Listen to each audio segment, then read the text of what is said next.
Welcome. Happy Tuesday, Browns fans and fans of the OBR.com and OBR streaming network. My name is Joe Mazzullo. This is my man, Pete Smith. And welcome to this week's edition of Pete and Joe. Peter, what's going on, homie? Nothing, not much. I'm glad you made it. Yeah, nick of time. Pete, we got to talk about something. Now, we're officially on summer break, right? And we got 6 weeks till everybody comes back. But there is something that is going on with a quarterback in college football who's no longer allowed to play college football, and he's now going to be entering the supplemental draft. And I've been doing some thinking. Oh, God. I know. So, as it stands right now, for at least myself, nope. So personally, from where I'm sitting and what I know, I don't want to touch Brendan Sorsby. I don't know enough. And there's enough craziness around the whole situation that I'm good to wait another year, or at least, see what we've got with Shador and worst case scenario, Taylor Green, that sort of thing, and then play things out and go into 2027 with a better situation to attract an incoming quarterback, whether it be a veteran or a free agent. But there is one thing that has kind of been kicking around my brain, and that's Joe Royer, right? Now, I don't think Joe Royer is important, but Joe Royer is probably somebody that we not necessarily stumbled upon to, but started paying more attention to because we're doing a deep dive on his quarterback. Okay. And whether that's for, pending next year, potentially this year in season, all that stuff. And at one point in the season, you were very high on Mr. Sorsby, right? So, I thought he was interesting. And he is. I mean, you look at the play style, a lot of people immediately jump to like a big athletic white guy and they go to like a Josh Allen. He reminds me a ton of Jackson Dart, just his style of play, his skill set, especially as a prospect. Now, Dart was a little bit further ahead than I thought he was going to be as a rookie, but either way, that's kind of how I see Sorsby. Now, what I'm saying is like, that's the problem with the, scouting from my end is I don't get to peel back the layers like the Browns do. I don't get to talk to everybody around the situation like the Browns do. I don't get to vet these guys. I don't get to talk to them and interact with them and see how that is, right? What I'm saying is that if Joe Royer speaks very glowingly of Brendan Sorsby and is like, this is one of the best teammates I've ever had. He's a leader. He's this, that, or the other. He made a dumb mistake. You won't regret drafting him. If your coaching staff interviews and talks to him and likes this kid and all that stuff, and they vet all that stuff and they like what they see, I will be low-key excited if we draft him in the supplemental draft, okay? And my reasoning for that is because I think we're very calculated. I think we're very detail-oriented and we're process-driven. And for us to buck that for this special case would be intriguing to me. And I agree. It sounds very, very dangerous. And I'm just throwing this out there, And one of the reasons that it's still kind of there, Andrew Berry could have very easily just said, we're happy with the quarterbacks we have. I don't really like any situations like that with gambling. I'm not going to touch it, yada, yada, yada. He said, I think we're a little too harsh on these young people. We need to start handling young people making mistakes with a little more grace.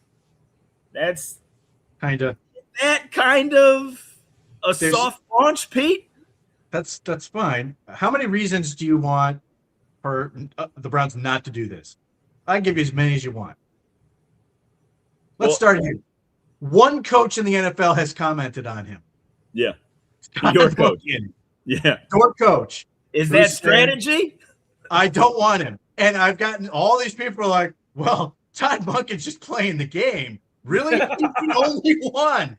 Now, if you want to play the game of, he's low-key trying to lowball this thing. Mm-hmm. Okay, well, here's the thing. If the Browns draft him and Todd Monken said, I didn't want him, and I include certain radio hosts who are also advocating the Browns do this, are going to turn around and say Todd Monken is not going to be here next year based entirely on this one move. Because if Todd Monken says, I don't want him and they draft him anyway, the natural leap is go, what does this mean for Todd Monken? Todd Monken doesn't matter. They clearly don't see him as part of the long-term future. And if he doesn't want a guy and they draft him anyway, what does that say about his job security? He hasn't even coached the game yet, and we're already firing him at this point. This is how stupid this is. That's just one reason. Now, well, I saw another tweet that said that Monken would resign immediately, which I thought was he won't. Awesome. But yeah, what are you saying at that point? And beyond that, who's to say that coach wants him? Are you then going to streamline your coaching search around people who want to coach Brendan Sorsby? Well, Pete, I'll tell you the whole thing about this, okay, is that I'm not saying, as I said, knowing what I know and from where I'm sitting, if I'm making the call, I don't touch him. But if the Browns do, if the Browns make a move and they get him, I will absolutely be intrigued. I'll absolutely be intrigued. I'll be fired up about that because, number one, I like Shedeur. I think Shedeur is going to win the job, and I'm excited to see what Shedeur is going to do this year.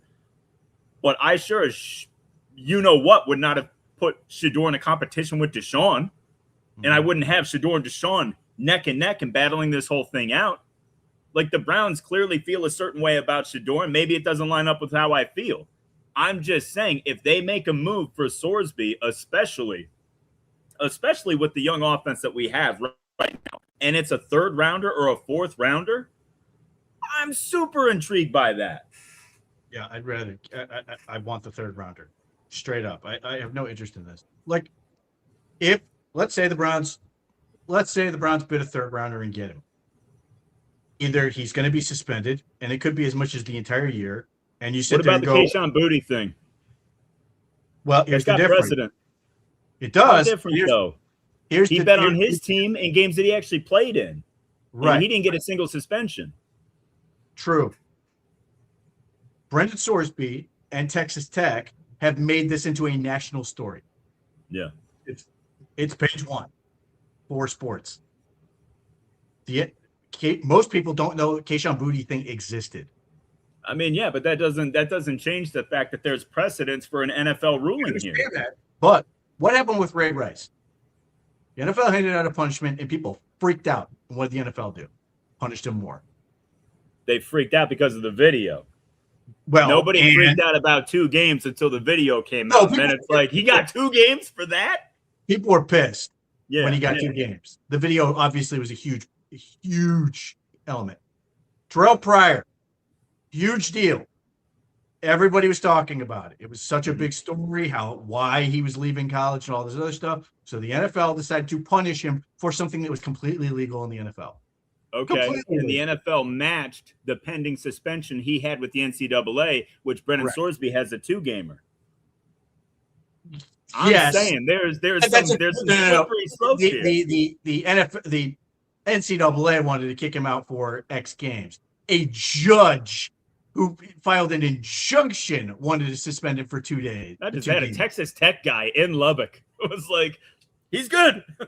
I think this one's allegedly from the University of Houston, but happens to live in Lubbock.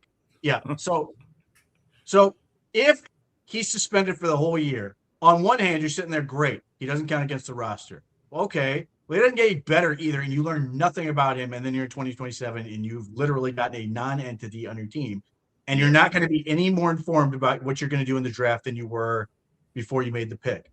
Simultaneously, if he's not suspended, or he's suspended a little bit, or just some part of the season, now you have to roster him for a guy you can't play, a guy you cannot use, a guy who will be, at best, the best case scenario, he will be 11 weeks behind Taylon Green in terms of prep. That is not an inconsequential amount of time for a guy to come in and do all these things. So now you are cutting somebody else that you might want to roster a 4th quarterback that you don't want to play.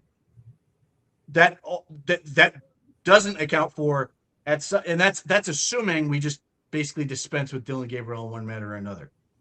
Or the other alternative is you just screw it and go, I'll cut Taylon Green and trade Dillon Gabriel so we get down to 3 quarterbacks, which then makes the Taylon Green thing a complete waste of time. Either way, you're not getting much. And even if he's on the roster, okay, he's practicing a little bit, but are we really going to learn anything that's going to impact what they do in the 2027 draft? No. So ultimately, we've now just onboarded a guy we're still not going to know anything about relative to the 2027 draft. Like, Well, I'll Pete, use just to Anthony. give you a I'll little use Anthony pushback. Lyman's incredibly stupid example, which is never going to happen. Which is, him doing the inflammatory Ohio State homer thing, where he says, "What if the Browns get their quarterback and then they're in a position to draft Jeremiah Smith?" Yeah. Find me a scenario where that's going to happen. Apparently, the Browns are going to pick top 4 and decide, no, we're good at quarterback, and we're just not going to take one so we can take Jeremiah Smith. At that point, what you are telling me is a scam. Straight up, you're telling me a scam. Well, here's the thing, though, Pete.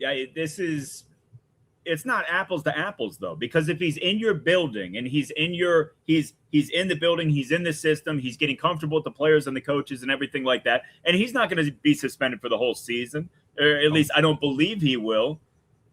And there's legitimate 2 cases, but the 2 prior cases, one wasn't suspended and the other one was suspended with the same amount of games that the NCAA had already handed down.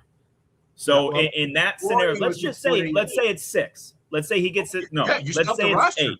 Let's say he's 8. Let's say he's suspended for 8 games, right? Okay. That means he's going to go through training camp. He's going to go through all that. And then week 1, suspension starts. Week 9, he comes back, right?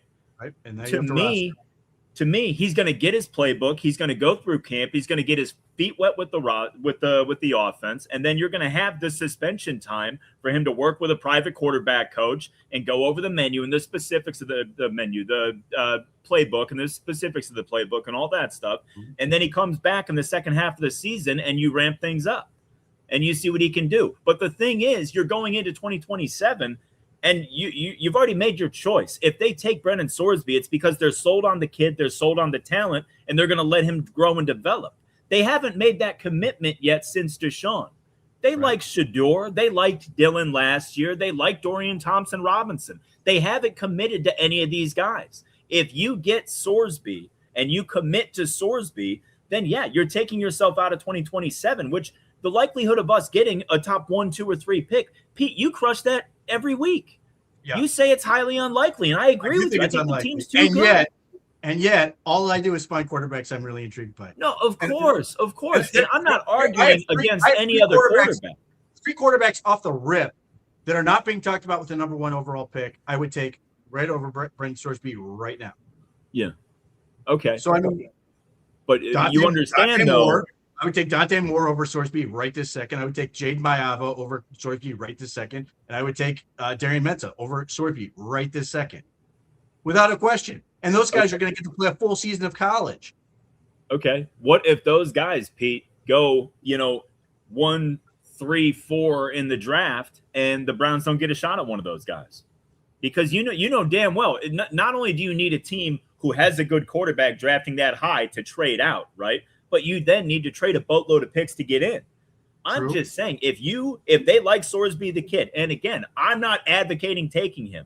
I'm saying if they make the move to take him, I'll be thrilled, because they clearly feel a certain way about A, the kid, B, the talent, C, how he projects into the offense and with the skill guys we already have, and we're getting a year head start on it. I'm just saying, man. And we're getting it likely you're behind.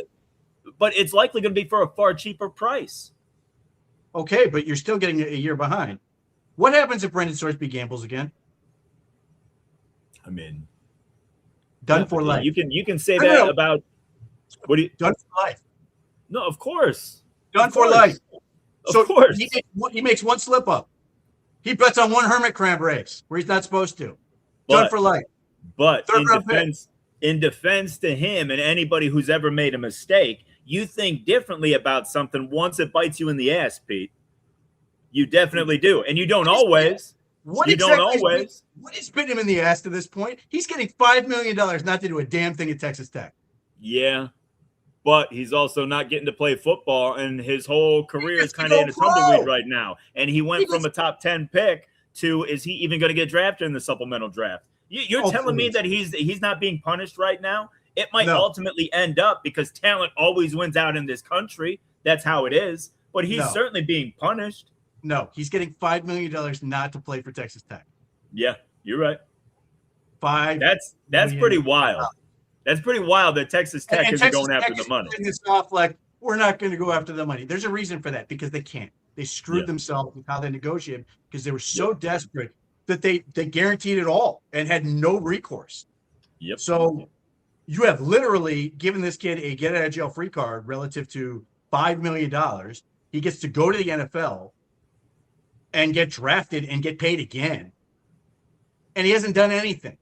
So what is to lead me to believe he's learned anything out of this other than I will do what I want and ultimately it's going to work out for me? That's our thing, Pete, is we can't talk to the kid.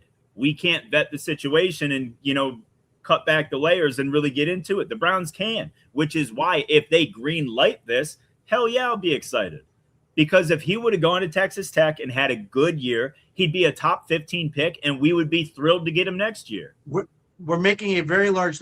I grant that could be true. That could have been true for Drew Lar. That could have been true for. Of course, it was true for Drew Lar. He still got drafted on the second day, and he had a horrible year and a horrible injury. I keep hearing that he's in the first round conversation. Well, you know who else was in the first round conversation? Shedeur Sanders.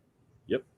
Like we do this thing, and I'm there. I'm right there with everybody else. We do this thing. We talk about these guys in the first round that are never going to the first round. So let's keep going on reasons why this is stupid. Andrew Berry has talked about how he has learned patience and restraint relative to risk. Now, granted, he still will talk about if his portfolio is not making him nervous, he's not being risky enough, which, Andrew, I need you to back off that for about the next month. But having said that, he's been talking about being more restrained and being more patient. That has paid off handsomely for him in the last couple of drafts. In other words, if you were, because of how the draft works, you take Denzel Boston at 39, you're not immediately out of the equation for Emmanuel McNeil-Warren because somebody else could fall down the board and you could take him with a later pick. The supplemental draft works on the opposite set of incentives rather than just play the board and see what happens. I mean, people were talking about Taylor Green being like a fourth round pick. Yep. And he just fell, and the Browns are like, okay, we'll fall. That doesn't happen in the supplemental draft. Yeah, you are bidding. You got to do it beforehand. You are trying to outbid yourself in some ways and go higher than you should if you really want this guy. So you don't get the opportunity to restrain and say, we'll play the board. You're paying an upfront price and wondering if that's going to be enough, and then potentially being able to outbid yourself in this relative to what you want to do. Now, I think Andrew Berry, if he bids at all, is going to be restrained. I think he's going to follow the same policy and, lets it play out. What may come in that situation where if he bids like a fourth round pick and somebody bids a second, he's going to be like, yeah, whatever. Yeah. Nevertheless, I think the element that Andrew Berry has gotten right recently is being good at the draft in terms of being able to play the board and let it play out. The supplemental draft goes against everything he's been good at in recent years. So that is a major reason for him not to do it. But beyond that, I still don't think he's going to go that high. And what I find interesting about this thing is that many of the people are right around the NFL who seemingly are, I don't know if they're necessarily incentivized to overhype him. The ESPNs, the NFL Network people, and to a certain extent Albert Breer, seemingly are hyping this up. And then when I see the people who just are like seemingly have no investment in this at all, and are just evaluating what they see, Nate Tice from Yahoo, Ben Albright, there's a couple other people in that ilk, and they're all like, yeah, fourth round. Like, because he's the only thing that exists, you are willing to talk yourself into upselling yourself on a guy that hasn't done that much. His record in November is 1-11 for his career. It's awful.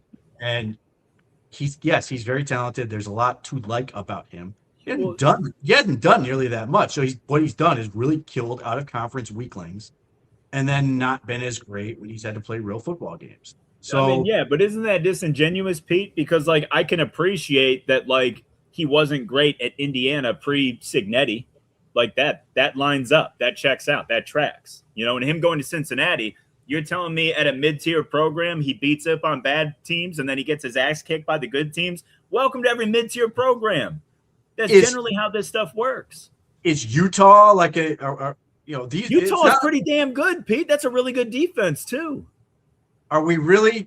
We're not talking about like he's not going to Ohio State and getting his grades beaten. Of course, but I'm just saying though, like this is what gets me about quarterbacks, because like when people want to knock a prospect, they're like, well, he's not that good yet. Yeah, he's a quarterback. They all pretty much struggle until the light comes on year 3 or year 4 in the NFL. I will contrast that against Darian Mensah, 9-5 at Tulane, 9-5 at Duke. Won the conference preposterously, but nevertheless won the conference. Can we get him for a 3rd rounder in the supplemental draft, Pete? Maybe. Let's wait. Let's give it a couple weeks and see if he doesn't murder somebody. I don't know. We got a few weeks. This is the problem. I don't like this. I don't like the prospect of like you're trying to sell me a coupon rate because you know what the downside is, which is it just turns into nothing. So if you trade, let's say you trade a whole bunch of picks and you go up for Arch Manning or whatever quarterback you go, and you've already taken this guy, it's less ammo to do anything else with. And the Browns are going to have real needs. Like, I know you're not advocating this, but like I've seen people throw around a 2nd-round pick. That could be 35th pick. Yeah, with the Browns. And I don't think they will be that bad, but I'm just saying it could be around 35. Yeah, no, I wouldn't touch that. I wouldn't touch that. The only pick, if the Browns love him, 3rd rounder. Use the 3rd. Use the 3rd. Use one of the ones to trade down and recoup whatever picks you need to recoup. But to be perfectly honest with you, Pete, this team is so young as is. I'm okay with moving a 3rd rounder if it secures a young quarterback with legitimate franchise talent. That's all it is. Is the juice worth the squeeze? If it's a 3rd or 4th round pick, hell yeah. Because even if we just light that on fire, we did that a year ago with Dylan Gabriel, and we're still standing. We'll be fine. Yeah. What does everybody say about Dylan Gabriel? I wish you were Xavier Watts. I mean, yeah. But like that's the whole thing, though. Hey, are we an Xavier Watts away from the Super Bowl? No, it happens, man. You're gonna miss picks, and I don't. If the Browns like this kid off field, if you flash forward, what are the Browns gonna need next year? What are the Browns gonna need? I'm thinking D-end, corner, probably tight line, end, obviously quarterback, tight end, maybe a right guard. Yeah. We haven't even that's before we even talk about quarterback. Yeah. Those are not like you don't just go get a D end for the most part. You don't just get corner. Like these are not even like small deal positions. These are premium positions. There's a world where they could need more defensive tackle help. Malik Collins on the last year of his deal. So like you just start adding up the things they're going to need, and you sit here and go, well, I'm happy to set picks on fire. Those are players. And but that's the thing, though. In my specific scenario, nobody's setting any picks on fire. If they vet the kid and they like the kid, I'll be fired up because I really like the talent. He's fun to watch, man. He reminds me so much of Jackson Dart. And I feel like he would thrive in this system with Monken. I really do. I'm intrigued by it. That's all. Again, let me repeat. He will thrive in a system with the coach who doesn't want him. First of all, we don't know that Monken doesn't want him, Pete. Don't put words in Monken's mouth. On the surface, he thinks it's a without mentioning the name, compared him to Pete Rose. But Pete, what is he going to say without saying, yeah, F the guys in the locker room right now. This kid's a real piece of work, and he's got trouble all over him, but he can play. I don't have anybody that can play. He did the only thing he could do. He didn't insult a single person. He didn't talk bad about the player. He just said the situation's pretty tough. You can't really mess with it. He could get banned.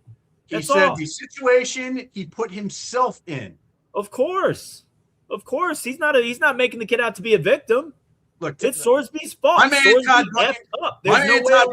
Monken sounds a lot like Pete Bell from Blue Chips getting after Tony for failing TV. That's what I see. That's what I see. I see Pete Bell getting after it, taking the most beautiful thing in your life and ruining it.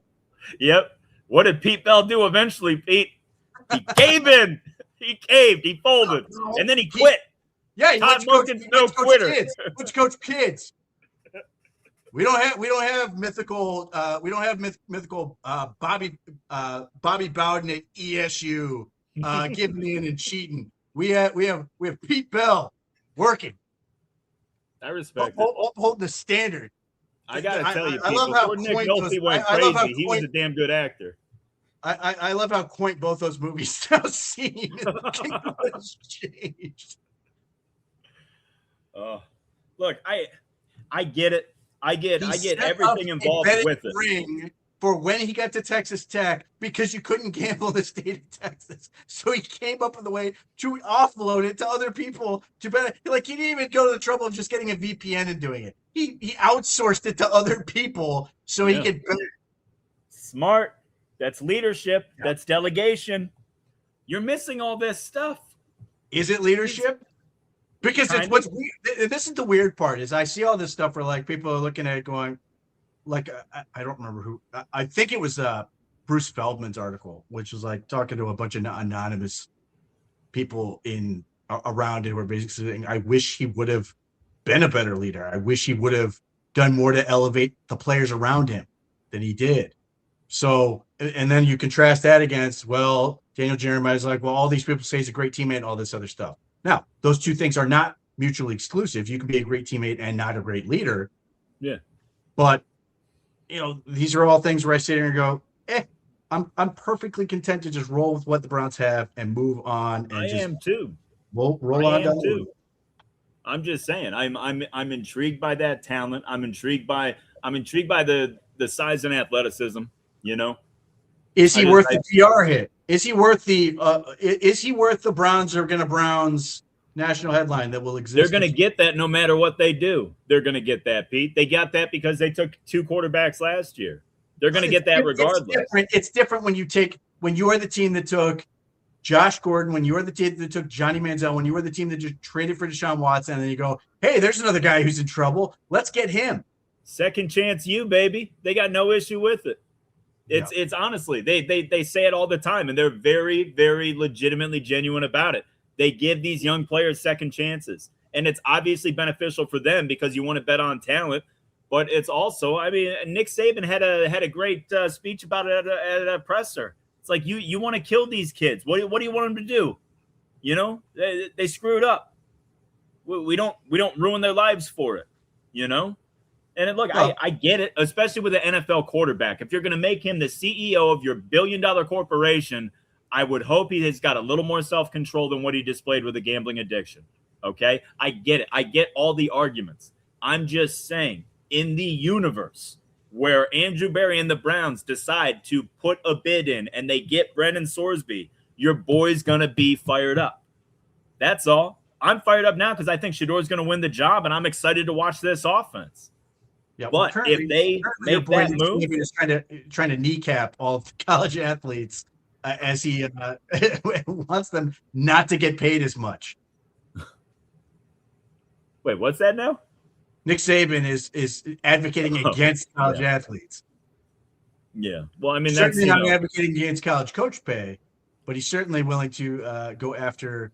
Saban. Honestly, Pete, Saban is the Yankee fan who gets pissed at the Dodgers. Okay, that's who Nick Saban is. I got no sympathy for that at all. Yeah. Well, all right. Well, now that we're past our Sorsby nonsense, I think we should go over the roster, position group by position group, and talk about these guys and where they're headed, where they're at right now, what we expect from them this year, what their future with this organization is going to be.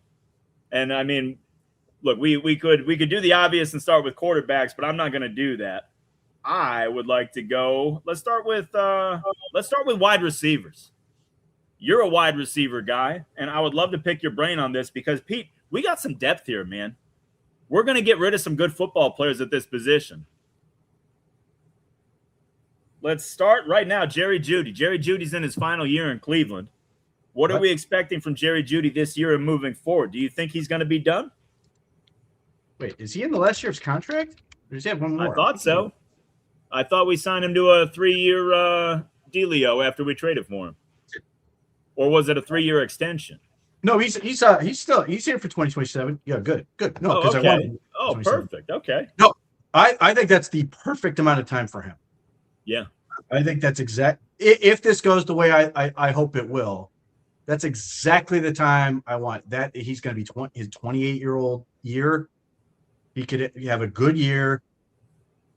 I think this contract makes sure he's not a unrestricted free agent, which, if true, is really annoying because then he actually might have some compensatory value. But no, I like the fact that he's here for 2 years at his contract figure. Now, there's a world where theoretically you could trade him in 2027, which, if you get the growth you want, maybe that makes sense. Yeah. Fine. But no, I really like Jerry Jeudy for this team. He is the only proven guy they have right now, and that's not surprising. They're counting on two guys who showed up a month ago. Yep. To be a big part of this offense. You've got Isaiah Bond, who came here last year late in the process, incidentally, basically around the time that Sorsby would get here with his situation. Oh, they're completely unrelated, but it's just how the timing worked out. He got here basically for training camp and was way behind. This is a preview of how those things are going to go. Now, nevertheless, he got in the field because the Browns are so bad. Yeah. But nevertheless, Jerry Jeudy, what I find really interesting is Todd Monken loves him in practice. Yeah. Like, he is all about him as a route runner, loves how he sells routes, loves how he sells route relative to setting up spacing for his teammates and all the stuff. Like, because Todd Monken is super involved, particularly when it's quarterbacks and receivers in groups. He is right there. Like, if they're doing red zone and the quarterbacks are throwing into the end zone, the receivers are running routes, Todd Monken at times is like basically right in the middle of the back of the end zone, barking at these guys. But can I ask you, how is Jerry Jeudy underrated because of all the flack he catches for the drops? Like, he's such a sound football player. Like, I feel like he's just a clean football player. It's just he's crushed by the drops and inopportune moments and just the inconsistency of the offense, though. But I feel like you said, he's the only proven guy. He's reliable. He's a pro's pro. He's just a clean wide receiver. I think Jerry Jeudy's biggest problem is he's not a great talker. Yeah. And he comes off a lot of the time as very unsympathetic. So it's not overly likable. Well, not. I mean, he is when he's doing great. Like, when he gets 1,200 yard season, everybody loves Jerry Jeudy. But, like, he doesn't give great answers when, like, things aren't going well. And it's not to say he's, like, bad or throwing people under the bus. They're just not great answers. He doesn't give the answer people want to hear in that situation. Like, he's sort of quieter, more talking to his shoulder or whatever, and how he's just trying to get through it. So in some ways, I think people think he doesn't come off as earnest in those situations, and he's just uncomfortable. Yeah. So I think that's a factor, but, like, you know, and the fact that he can be inconsistent can be maddening. Like, the talent is real. He has ability, but he just does stuff that, like, you sit there and go, man, why aren't you better than this? Yeah. But having said all that, he's a really good route runner. He can get open pretty easily. He's really good with the ball in his hands. I wish he was a little bit cleaner in some of the stuff he does in terms of consistency and all that, but, like, he's really, really talented. And part of the problem, not a problem necessarily, but if you watch, like, the OTA stuff, they are trying to feed so many mouths that, like, whereas the past 2 years, it was Jerry Jeudy or another position was getting the ball. Because you go back 2 years, Amari Cooper wasn't there. He was, mad about his contract, so they were working that out. So he was never there for that stuff. So OTAs, it was just Jerry Jeudy just killing people, and him getting the ball every time, or it was going to a tight end. So you now have this different dynamic where now a whole lot of people are getting the ball. Now, what I find interesting is when they get into, like, situations, it's 2-minute drill or it's red zone. All of a sudden, Jerry Jeudy is quickly the guy who's getting a lot of targets in those situations. Like, when it sort of means something, he gets featured a lot. But I think smartly, they are trying to develop those other options so you don't get as many Juju targets, which is ultimately what we all want. We want this to be a more balanced offense. We want these other guys to get figured out. I think in some ways you sit here and go, Well, maybe if you're a general fan, well, I'm not hearing a whole lot of Jerry Jeudy, so he must not be doing very well. When the reality is, like, they've got a lot of young guys they want to try to figure out, get them better, and make this thing work. Now, the other part about that is the Browns are running a lot of receivers in these formations, so they're leaning into that as a strength with what they have. Harold Fannin's not out there, or I mean, he's out there, but he's watching. Then you lost Carson Ryan. You're not exactly enthusiastic about, not to say that Blake Whitehart or Jack Stoll don't make a catch, but like you're not sitting here going, man, we got to get more of that guy out there with these other weapons in there. And then after that, it's just backs. So, I mean, they do some two back stuff, but they don't do a ton of it. It's a lot of single back. So, what's left? Receivers, receivers, receivers. I think that's ultimately a good way for them to operate. But like, so I think when it gets going and you see more, well, ultimately we get to August and preseason, you're gonna see these guys all in the field and be like, okay, maybe this makes a little more sense than I thought it did. All right, well, let's go. Let's move on down the line. I feel like Cedric Tillman is going to be an interesting player to watch in camp. He's big, he's physical, and he's talented. He's good, and he's further ahead than the other guys. This is year 4 for him. He should be coming into his own. It's just he hasn't been able to put it together on the field, mostly due to injuries. And obviously, the offense hasn't had a lot of opportunities for these guys. But, just like Jerry Jeudy, he made some splash plays with Jameis Winston. He had some really nice moments, the Baltimore game specifically. What do you think about Cedric Tillman this year? And where do you ultimately think, like, how good can he do this year? And is he a candidate for a cut, for a trade? Well, they're not going to cut him, but there's a world where he could be traded. But right now he seems to be a massive bodied, big possession receiver right now. I haven't seen him get a lot of deep opportunities. They have at least drilled him and manufactured touches and stuff like that. Yeah. But like when they've done competition, I don't know that I've seen a deep ball thrown his way. Whether that's they don't want to mess with his hamstrings or anything, I don't know.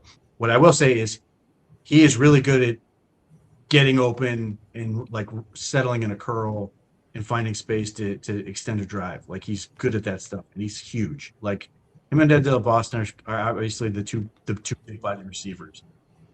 So you watch there, and you clearly see a professional wide receiver with Cedric Tillman. What does that ultimately mean? Difficult to say. I mean, I think he's going to be behind Denzel Boston ultimately as far as being the X. I just think that's the way it's trending. Denzel Boston has been really, really impressive. There's a world where Cedric Tillman, if they want multiple big-bodied receivers out there, they could certainly do that. But the question is going to be, he's in the last year of his deal. I don't see an extension coming his way. Based on what they've got. I mean, so if you're sitting there going, yeah, we could keep him and see what happens, and then we could let him walk in free agency, that's an option. But I don't think the Browns are like actively going and calling people and say, please take Cedric Tillman from us. I think it's more along the lines of if teams are calling and looking for receiver help, and the Browns are sitting there going, hey, you've got defensive depth we could use, I could see where they have a conversation, or maybe they look at a draft pick to get out of him. But in order for that to happen, I think they've got to feel a little bit better about somebody else to come up. But right now, like, he's probably going to end up in the wide receiver 4/5/6 area.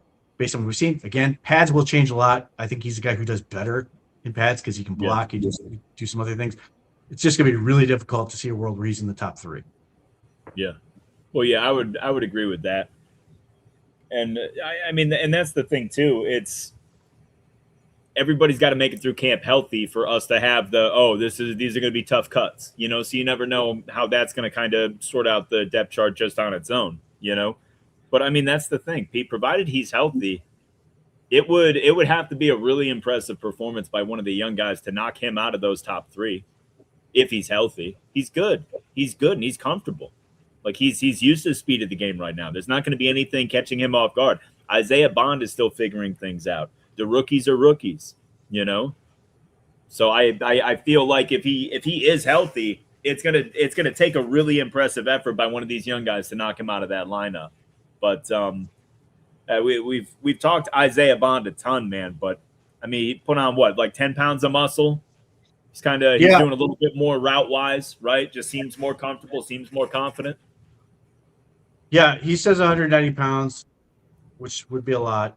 And if that's true, I suspect he would be the smallest receiver on the team this year, which is basically 20 pounds heavier and 2 inches taller than last year, Yeah, uh, relative to the group. He just takes up more space on the field. He's sturdier on the field. I think that's playing a big role in his ability to track the ball better, which is notably improved. He was not great at that in college or last year. Um, the awareness thing is tricky. We haven't. I think one we need to see more. I think he's getting a little bit better because last year it was bad. He didn't know what he yeah, was supposed to do in certain situations, or he would give up on plays. I do think he's doing a much better job of playing to and through the whistle in terms of effort.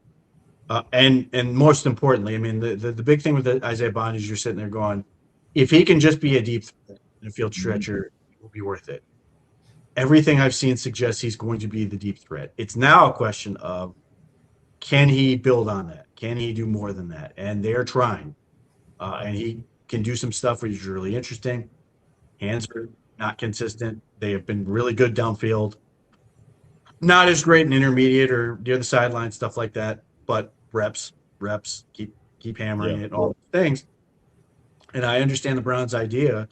If I had Isaiah Bond, I would treat him like Concepcion in Boston, where I want to throw as much at this guy as possible to see what he can do. Because if he does figure it out, there's a world where you can sit here and talk to yourself into, you know, Denzel Boston, Casey Concepcion, and Isaiah Bond being your three receivers down the line, Yeah. which would be a hell of a setup for them if it works out that way.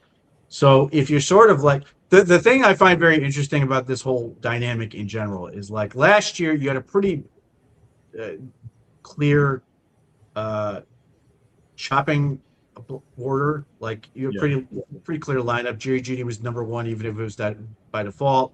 And then after that, you went to Cedric Tillman in between injuries, and then Isaiah Bond and so on and so forth. This year it's really difficult, and which I think is ultimately a good thing. Yeah. Jerry Judy's still theoretically going to be one, at least right now, but it does generally feel like the Browns are trying to figure out how many guys they can sort of put into this group of guys that they're going to trust and rely on. And it might be four, it might be more than that, but if they can get to four, I think they'd feel really, really strong about that. Isaiah Bond is trying like hell to make it so he can be one of those four. Okay. Let's talk about a guy that we both like. He's one of your favorites. Let's talk about Malachi Corley. What's his path for making this football team? It's going to be tough. Yeah. And the reason it's going to be tough is because the Browns drafted Casey Concepcion. Does a whole lot of things that Malachi Corley did really well last year. Malachi Corley was, after they toyed with Isaiah Bond for like a couple minutes and figured out this is not going to work, at least not yet, they said, okay, we're going to go to Malachi Corley. He became their jet player. He became a manufactured touch guy, and then he was also a returner. Well, Casey Concepcion does all of those things. So I still am interested in Malachi Corley. He's another guy where I think once you get into pads, Malachi Corley will suddenly be, you'll be like, perk up, because he's way better than that. Big kid. Yeah. Big, strong man. But it does now put more pressure on him to develop as a route runner, to be able to do more things as a real wide receiver. And it's not to say he doesn't do anything, but he's got to bring more to the table, unless there's injuries, or the Browns just decide they like him because he can back up at those things. Yeah. And he's valuable. But, like, as I sit here today, if I was to carve out the 6 guys are going to make the team. He's not in it. And if they trade Cedric Tillman, maybe he finds his way in it. But like he needs to have a big camp. And I would say that's a testament to the improvement to the roster that's been made. Yeah. I like Malachi Corley, and yet the Browns have Same. enough wide receiver talent where you're sitting going, I don't know if I can fit him. Yeah. Well, and that brings me to the next guy, which is, I mean, pretty much the same situation, but Tylan Wallace. Tylan Wallace I think he's going to be the most difficult guy to cut, and ultimately I don't think he's going to get cut based on what I'm seeing and hearing. He can play all the wide receiver spots in the offense. He's been with Monken now 4 years, or this will be his 4th. And that's not by accident that came over with him. Mm-hmm. He's apparently, getting rave reviews in the building in terms of being a veteran that these guys can lean on and being a locker room guy, culture guy, all that stuff. And then the special teams component. And yeah, he can return punts, I guess, and kickoffs, but that's not the special teams guy they need from him. They need him to do the other special team stuff. Like they got a million guys who can catch kicks and punts. Now, whether you think any of them are good is a question. They got a million guys back there. They need the other guys to do the other roles, and Tylan Wallace seems to be able to do that. And the other thing I would point out, Tylan Wallace was a guy I really liked coming out of Oklahoma State. Mm-hmm. He's 200 pounds. He's 5 and change. He's not a small guy. That's the other part where I think works in his favor. He's not a little dude, and I really liked him coming out of college. I was not happy when the Ravens drafted him. He's fast, isn't he? He's okay. got legit speed. Is it just okay? I thought he was a bit of a burner. 4.5, but a ton of agility. Yeah. A lot, the Browns have a lot of those, which is fine. The body control element can sort of make you pair faster. I'm curious. Obviously, the Browns quarterback situation is not great, but I am curious to see if Tylan Wallace is better. If part of it was Lamar Jackson is not a good fit for him, or if that's completely irrelevant, and it may be, but Tylan Wallace is the spare part that can fill in for so many jobs, and I just don't. Things could change, but I don't think they're looking to get rid of him anytime soon. Well, let me ask you this, just to go back to the bad fit with Lamar Jackson thing. I think Lamar is one of the most fantastic players the league has ever seen. I think he's incredible. But Pete, can we point to a single wide receiver and say he was very good to at his best with Lamar Jackson? I don't think we've seen him thrive with anybody. I think Zay Flowers has made plays, and Zay Flowers has probably been the best of the bunch. But by and large, I just don't think he's that type of quarterback. He's never going to consistently, just feed a wide receiver and kill a team that way. To me, I've always thought that Lamar Jackson just really thrives with big bodies. Yeah. And certainly tight end has been really good to him. But even when they had D-Hop, as little as he did, they were still impactful. I don't know. To me, I just feel like the dude they drafted from Notre Dame several years ago, I thought was going to be a really good fit. Obviously, did not work at all. But it's weird. He's never Marquise Hollywood Brown was not a great fit with him. Yeah. So I don't know if it's a body size thing where he just needs that room for error and big sort of body and wingspan and catch radius and all that. But I at least it's a question at least I'm willing to ask, and that's not to take anything from Lamar Jackson. He's two-time incredible. Yeah, he's a great player, but there are times where you're just sort of I just don't know if these guys go together in a way that makes sense. So either way,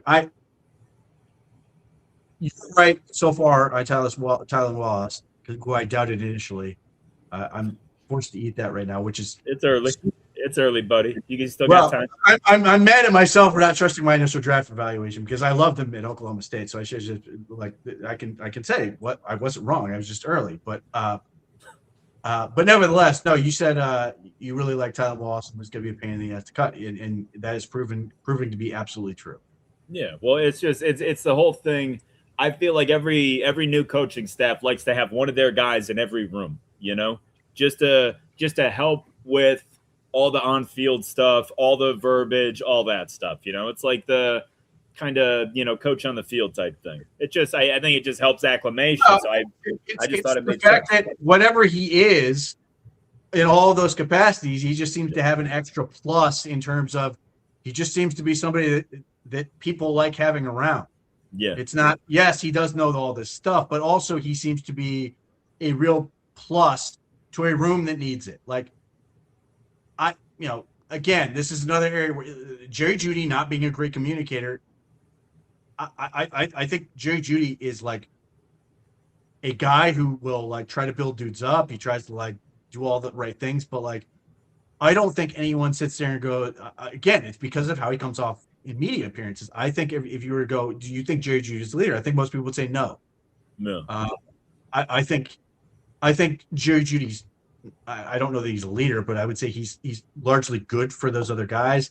I think having Jerry Jeudy and Tylan Wallace is probably good for that room because everybody else is so young. Yeah. Well, look, the whole leadership thing is such a loaded conversation anyway, because like it's not a common trait. Like leadership isn't like some evenly distributed thing amongst the world. It's just not. Like it's some people are natural born leaders, some people aren't, some people try and force to be leaders. It just doesn't work. I feel like that stuff's so overblown, man. Give me a guy that can operate in a building and not have problems with people and can just be a good Samaritan and do his job, and I'm thrilled. Well, I mean, absolutely thrilled. It goes back to leadership is service, and he may be doing that without absolutely. necessarily the local dude. Casey Concepcion, he's probably never going to be a vocal leader, but he just gets rave reviews as far as who he is. And I think that's probably along the same lines. All right. Well, how about let's talk about Jamari Thrash. Because here's another guy that we both kind of like, but man, it's going to be tough for him to make this team. That's going to be tough. Yeah, I mean, it's like he changed his last name. It's Jamari Flash, because every so often he does something. You're like, yeah, this is Jamari Thrash. He does good things. I think he needs more of those good things to be impactful. And again, it just the depth chart right now just works against these guys. Like, he's probably wide receiver 7 right now, maybe. You think you could sneak him on the practice squad? Is he even eligible for it? Yeah, you could get him. I mean, yes, he is eligible. The Browns did it last year. Yeah, as you recall, and that may be the plan. He's one where I could see Jamari Thrash like going off on a preseason game and just being like, boom. It has a big thing, and everybody's going, whoa, what's this guy? Because obviously we have every year with some dude, including a whole bunch of white guys I can't remember the names of, who have been preseason legends. You got that guy 100 targets. Well, think about it, Pete. You're going to have Dylan Gabriel playing in the second half of these preseason games. That's a lot of experience back there. He's going to cook. Dylan Gabriel's going to shred some people in the second half of this year. I'm telling you, he is going to be a preseason murderer. So, like, I don't know if there's enough of Jamari Thrash. I don't know if he's going to get enough opportunities. And you've had all these situations where you've had injuries and stuff force guys out, and wide receiver has been the healthiest group. So, like, it's not getting any help there. So I don't know if he's going to get enough opportunities or if he's going to get, do some stuff. But it just seems like every practice there's a play that goes to Jamari Thrash. You're like, yep, good play, and then that's sort of it. And it's just tough for him. Like, if he does get cut, like for roster cut down, I suspect he will end up picked up by somebody. It may not last, but I suspect he will be grabbed by somebody. Well, I got to tell you, Pete, it's crazy because we just went over 6 wide receivers that I genuinely like, and I think they can play. And we didn't even bring up Casey Concepcion or Denzel Boston. And Denzel Boston, you can make the argument that was camper of the month for the month of May and June. As far as the rookies go, he's the easy winner from that standpoint. He was really impressive. Look, man, there's certain things where you sit there and the testing just tracks. 6.83 cone, 4.28 shuttle. You can see it. His body control is immaculate. He is so good at dropping his hips. He can make quick cuts and change direction. He can decelerate quickly, and he's able to create separation really easily by virtue of that. And he's got a really good set of routes. And then the thing that is surprising so far is just how viable he is down the field. Obviously, so many people are like, well, he didn't run a 40 time, and you're sitting there going, yeah, you may not have run all that fast if he ran the 40 time. And then you look at his PFF gas score, which is insanely high, and you sit there and go, okay, that's kind of interesting. And you watch him plays like the punt return against Cal Davis or whatever it is, and you sit there and go, yeah, well, that's Cal Davis. But then you watch him in person, you're like, he's moving, and he's not. Obviously, with a lot of this stuff, you sit there and you go, okay, I'm seeing a lot of guys who are not there. Denzel Ward's not there. Grant Delpit's not out there. Warren's not been out there. Maybe we're overrating the performance because they aren't playing against. But he's doing against Tyson Campbell. Yep. Now, and he makes a play. Every practice that the media has been at, he's made at least one play down the field. He's super strong in terms of taking up space, using his body well to sort of box people out. And he tracks the ball well, which is, the one thing that was sort of an unknown because, he caught some fly balls down the field, but it was never really contested. Most of them were wide open or whatever. And you saw him do some stuff in traffic, but again, not super long range. And then you watch him do it this, and you're like, whoa, no, he's really good at this. So my big question is, what's going to happen when shoulder pads come on? Yeah. And team guys actually want to press him. And, you sit there and you go, he's not going to get smaller. And you're right. No, he's going to get bigger. And as a result, more surface area, which theoretically, if somebody wants to press him, will make it easier for them to get a hold. Yeah. That's my only question at this point. If he beats that, it's literally just waiting for him to do it in games because he can do everything else that I need to see from a receiver that's going to excel. And would you say that's your most pleasant surprise with the early returns from this class? It's got to be. Oh, without question, because keep in mind, one of the things, because you tie this back to the last these last two drafts combined. Last year it was, the Browns traded down and they didn't take Travis Hunter. And then at 5, shouldn't the Browns take the receiver that Carolina took, T-Mac from McMillan? And you sit there and you go, McMillan had a great season. Like, man, I really like Mason Graham, but I would really love to have T-Mac on this team. Or you go, well, we got Christian Schwester and Quinshon Judkins. Man, I really like Jaden Higgins from Iowa State. Not that he's done that much, but nevertheless, there are reasons to be like, yeah, I get it. He's a big-bodied X. Another opportunity not taken. And then you sit there and you go into this draft, and there are a bunch of people going, man, I'd love to get Carnell Tate. I'd love to be able to get that, be able to check that box. And you had people like me who are saying Mekhi Lemon or whatever.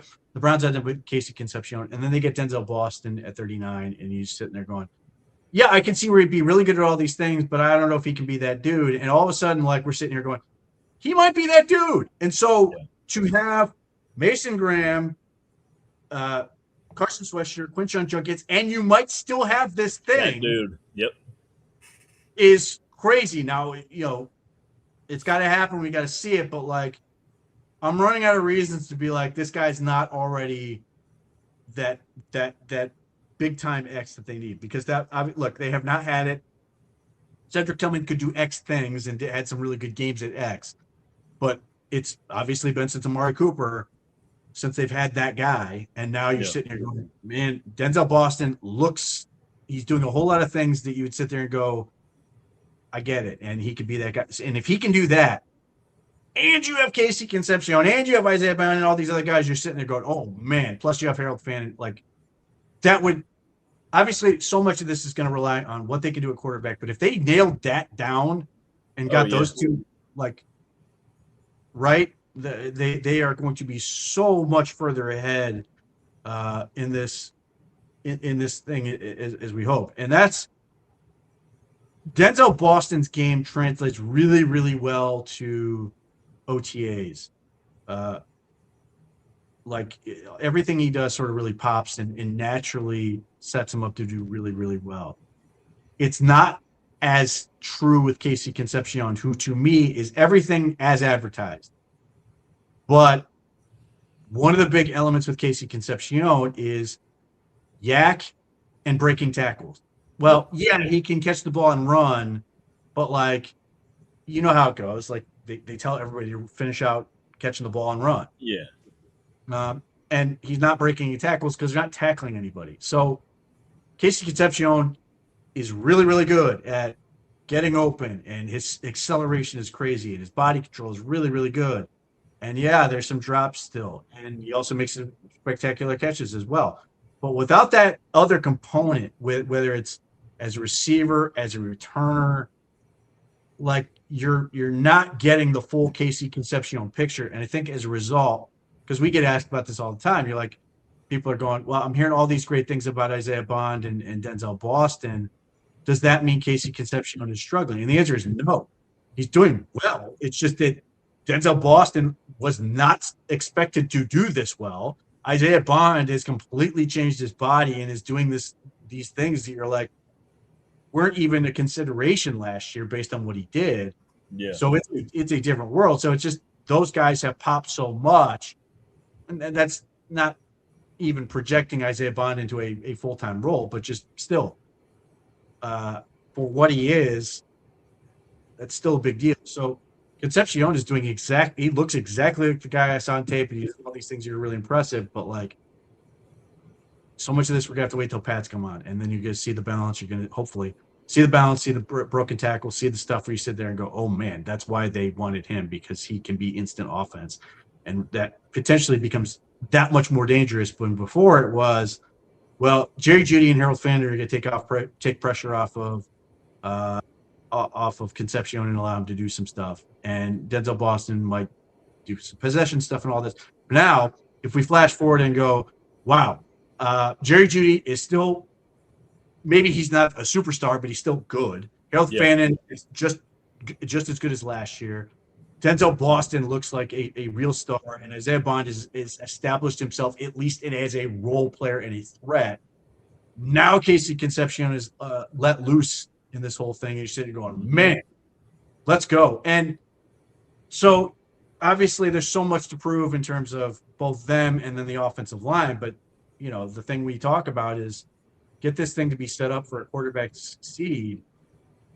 You look at the wide receiver room and you start to go, I see the vision where this is a really strong room for a quarterback to come in and like make this thing work. And that man is going to be Dylan Gabriel in preseason, just cooking dudes. He's going to kill everybody. I almost feel bad for his opponents. No, I agree. I'm fired up about the receiving core. The quarterback situation is less than desirable, depending on how you feel about certain guys. I like Shedeur, and you've pointed out multiple times, Shedeur throws a beautiful football. He's a really talented passer of the ball. If he can speed up his processing and the line can gel, and I'm intrigued by what it presents, because you've got two guys out of the backfield that are home run hitters. Okay, Harold Fannin is really good after the catch at tight end, and then you've got at least four guys that can score from any point on the field. Well, I would say three, because we don't really know. Boston's making nice plays downfield and stuff, but the ability to stretch the field that Jeudy, Concepcion, and Isaiah Bond have is a little bit different in terms of that big play stuff. So I don't want to throw Boston in there just yet, but he really, really, really looks intriguing. It's an exciting offense, man. They're going to be a lot of fun to watch this year. They really are. Well, along those lines, the guy who I'm super excited to watch, because he finally got to practice at minicamp, given what everything else that's going on, is Dylan Sampson. Yep. He runs real routes. He catches the ball well, and he's so fast. And with the amount of stress the Browns are putting on potentially other things, I mean, Quinshon Judkins is good at it as well. I think Raheem Sanders has been pretty good at his basket, but Dylan Sampson that just got a different gear, dude. Like he just goes, and I want to see what it looks like with him in space. And there's all these people who are like so down on him because last year where there was nowhere for him to run. And I'm just sitting here Literally watching him nowhere. practice, going, "Oh my god, he's so fun." Mm-hmm. Yeah, for me, I go straight to the Tennessee game and how Shador led that game-winning drive the touchdown tying drive, or what would have been tying. They went for two. Forgot about that stupid whole deal. But that whole drive, man, he did two just easy, simple dump downs to Dylan Sampson out of the backfield, and he just gashed him straight up the field. And he just what's that? They haven't deployed it yet. I'm waiting till they do some kind of clear out and send him on a wheel. Yeah. Oh hell yeah. There's some dopey linebacker who's trying to cover this dude. He's just going to run right by him. Yep. Yeah. Well, and that's the whole thing. We talked about it all last year. Number one, he was a rookie, and he was a 20-year-old rookie. Mm-hmm. And that's tough physically for a back who's about 200 pounds anyway. That's always a transition for a younger guy, let alone the whole, rookies basically playing like 2 seasons straight before they get to actually decompress and, refresh their body and all that stuff. I feel like he's been poised for a breakout this year. With the additions at wide receiver, there's going to be a hell of a lot more space on the field. I cannot wait to see this kid. Yeah, I mean, I don't know if I'd call it a breakout, but I just think people are going to suddenly go, "Oh, that's why they like Dylan Sampson so much." Well, that's essentially going to be the breakout, because as of right now, most people are like, "I don't get it. Why would they take 2 running backs? It's a waste of a pick." And I disagreed with that then. I disagree with that now. They're 2 very different styles of backs that complement each other very, very well. I without beating it to death, I think the offensive lines are good for him. But again, I just add that to the wide receiver component. Dylan Sampson is just one more speedy threat that adds to this group. Pete, do we have anything at tight end besides Fannin? Like, do we have anything that's going to be on this team in the future? I like Carson Ryan. Unfortunately, he was out the last couple of practices with something. So that took a lot of steam out of that group. Jack Stoll catches the ball okay enough. I don't know if that's something you want to bank on. They run a lot of crossers with him and Blake Whitehart, and they do okay. Obviously, for them, so much is can be how do you block. Now, certainly, it'd be nice if they're viable enough at receiver that them being on the field is better than just putting Barber on the field as a sixth lineman. Yeah, but that's also, to me, part of why I think some of the wide receiver stuff is out of necessity right now. In a good way, like you're leaning into the strength, but it's also you're sitting here going, it's Drew Sanders over the middle to Jack Stoll or Deshaun Watson over the middle to Blake Whitehart. Well, that's the whole thing, Pete. If anything happens to Fannin, I mean, just basically, clock out on tight end for 2026. Right, and we'll see if Royer becomes a bigger factor with a little bit more time in pads. I mean, you know how I feel about that pick. I was not very high. He will get opportunities. That is not up for debate. He will have that opportunity. Yeah. But I fully expect going into next year, we're going to sit here and go, we still need more tight end. That Fannin's great, and it's finding a good complement. Yeah. Well, and that's the thing too. It seems as though the compliment that they wanted was Oscar Delp, who was more of an inline guy, more of a. I mean, he had the athleticism to be a receiving threat, but he was a very strong blocker. He was a little more traditional and a better fit for Fannin in that capacity. So they essentially just missed their guy. They did. Now the trade-off is you got Barber now. So yeah, I'm excited about Barber. So it's certainly Delp. I think Delp would have been exactly what they wanted, and obviously that answers that question. But then we're sitting here going, at least with Austin Barber, you can sort of see, you can squint and see a long-term future at right tackle. Yeah. Well, and look, I don't know. I don't know off the top of my head whether Monken did it a lot in Baltimore or not, or if he's done it in the past. I know Baltimore. I mean, Andrews was a good blocker. They had the kid that went to the Chargers that we both liked. And they also had Patrick Ricard, who was like a 330-pound offensive guard playing fullback. So they didn't necessarily need it. But we've seen the Browns in the past utilize a third tackle. They've brought in Aiden Huntington and put him in motion and had him as a blocker. They've fooled with a lot of different options there. Do you think they're going to continue that under this new regime? It would make sense. I would think so. I mean, I think when they had Patrick McCarry, they would throw him in there as a sixth lineman for some stuff. Obviously, that equation may have changed when he was when he went, I think, Jacksonville. And they had Ricard, they had all these other things. So I would certainly think about that just because you do have a guy like if Austin Barber can hold up and do that job, or if it's somebody else you really like. But Austin Barber certainly makes the most sense because he's a really good athlete, and sort of would be a natural extension of the line of scrimmage. I could absolutely see that being a card to play, and he wants to get after his run blocker. So I'd be all about it. All right. Well, let's shuffle over to the running back room, and we're going to be quick with this one, Pete. Do you think any of those three guys? Well, it's obviously Sampson and Judkins are safe. Do you think Raheem Sanders is in any danger of losing his spot as the number 3 back? I mean, can't stop. I don't think it's impossible that Amani Marshall could catch him. I still think Sanders is sort of ahead.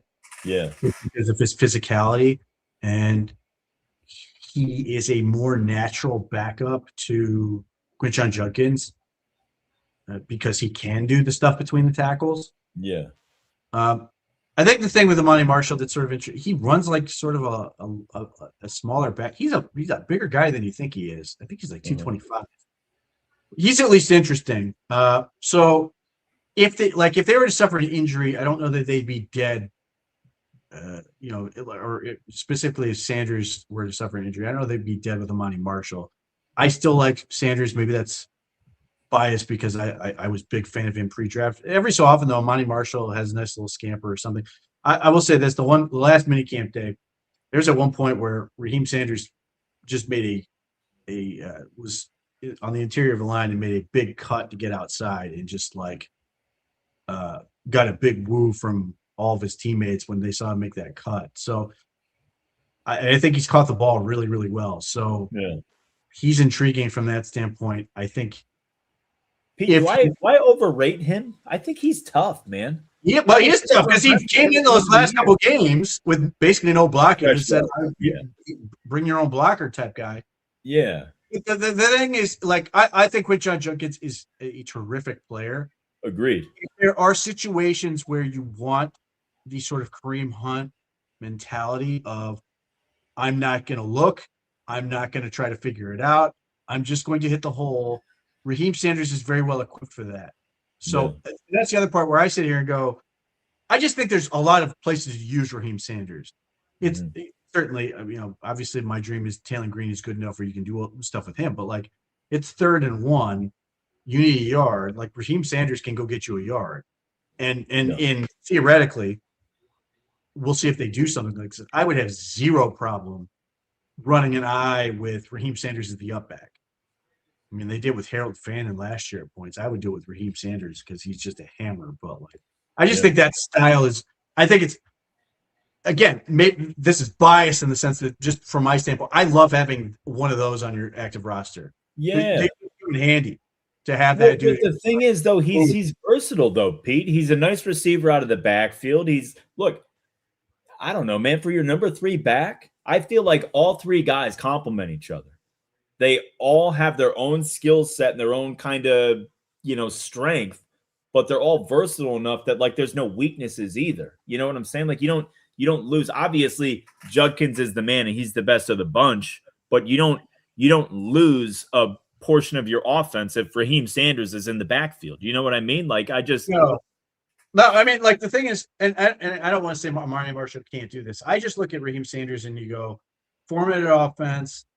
I want to be able to rotate backs, bring in Quinchon, bring in Raheem, and just keep the chains moving to ultimately just pound out the clock. I think those guys can do it. Again, I don't want to say Monty Marshall can't, but it's very easy for me to sort of visualize Raheem Sanders doing the thing. Yeah. I mean, look, which is fair. The bottom line is I'd rather be in a situation where there's at least somebody out there where you're not like, well, they've got three backs, and if one of them gets hurt, somebody else has got to come on the roster. Because I haven't seen much from anyone else that's sort of like, big time stuff. So Monty Marshall being at least interesting is certainly useful. Yeah. Well, and then what are the only other two options really are what? TJ Harden and Devon Booth, right? A couple of rookies. Yes. No. But I mean, and look, we're not going to know anything until the pads come on anyway. Especially like running back, especially. Yeah. So I mean, like, this, and that's where again, I'm sort of betting that Raheem Sanders is going to show out because he's a big power guy. Yeah. So we'll see. All right. Well, let's kick over to the offensive line now. We've got some interesting names on that depth chart that have kind of popped up lately. Your boy Jack Conley's one of them. But let's go over our starting five now. Obviously, Spencer Fano at left tackle. We got Zion Johnson at left guard.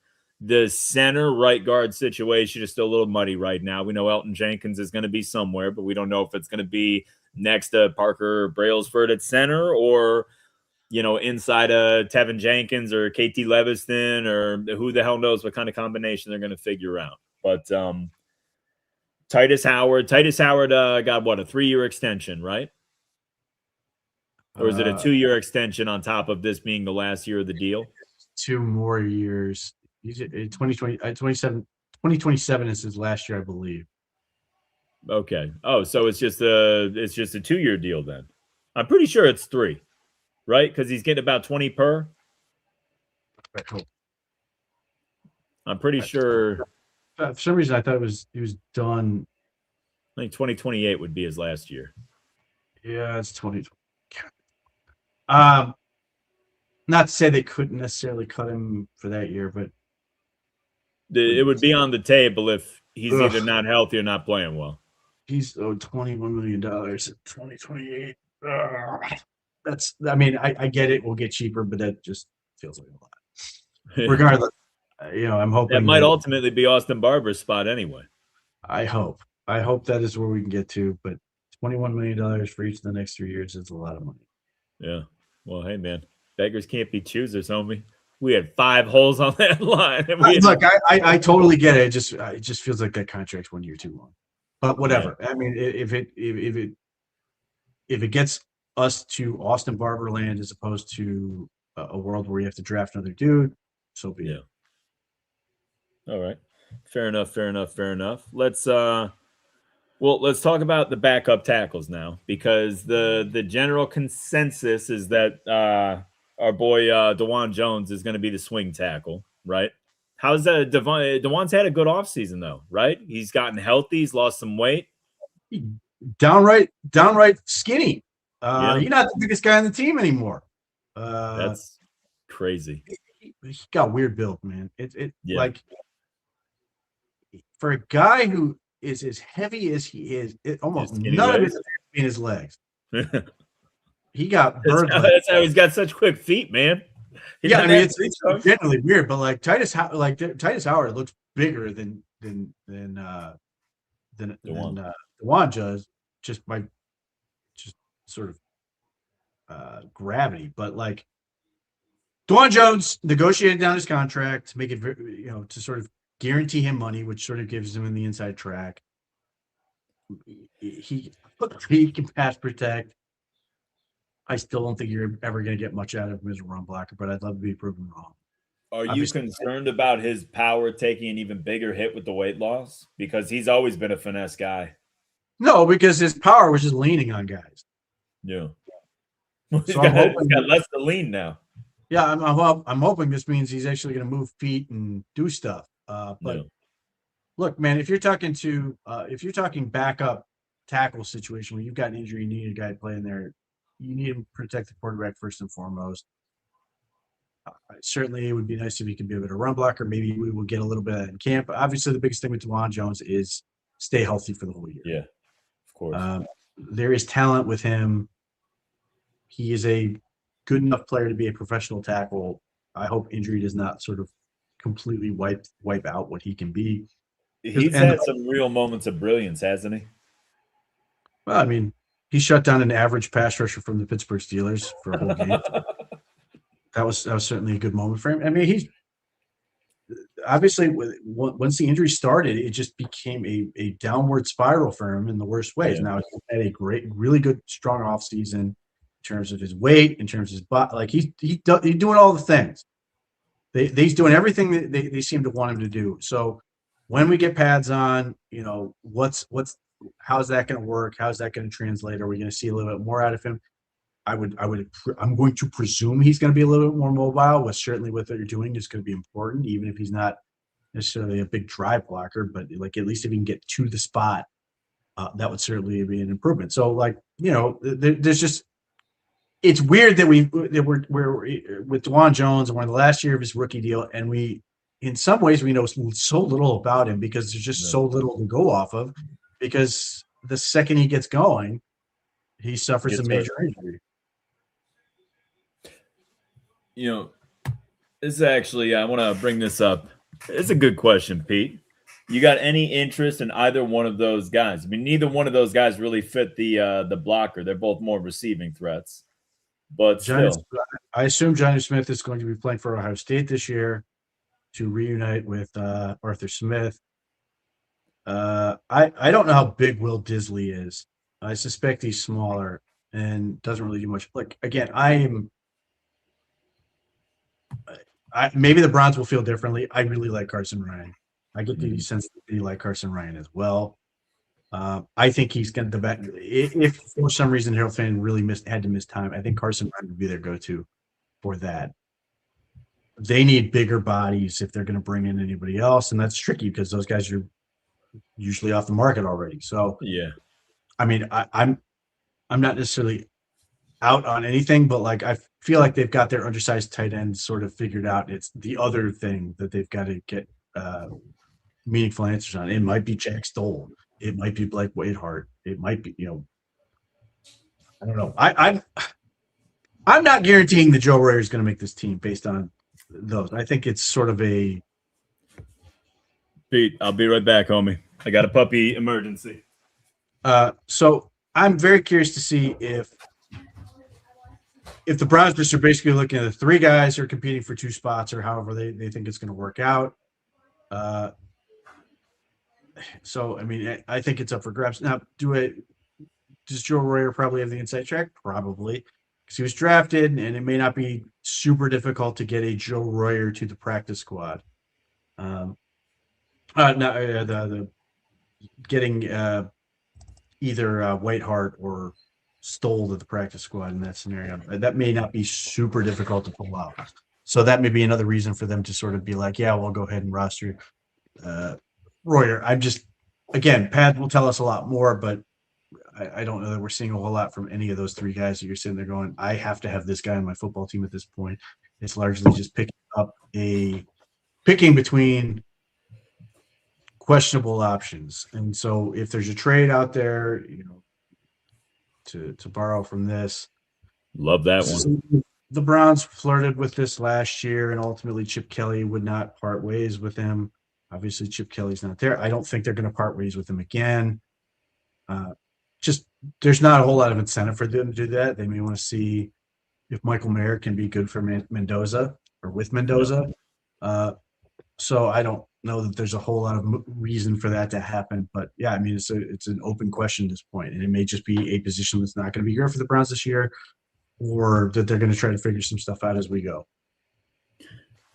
Pete, you got anybody on this offensive line before we before we swing over to the defense. You got anybody on this offensive line you think is a surprise candidate for a cut or a trade?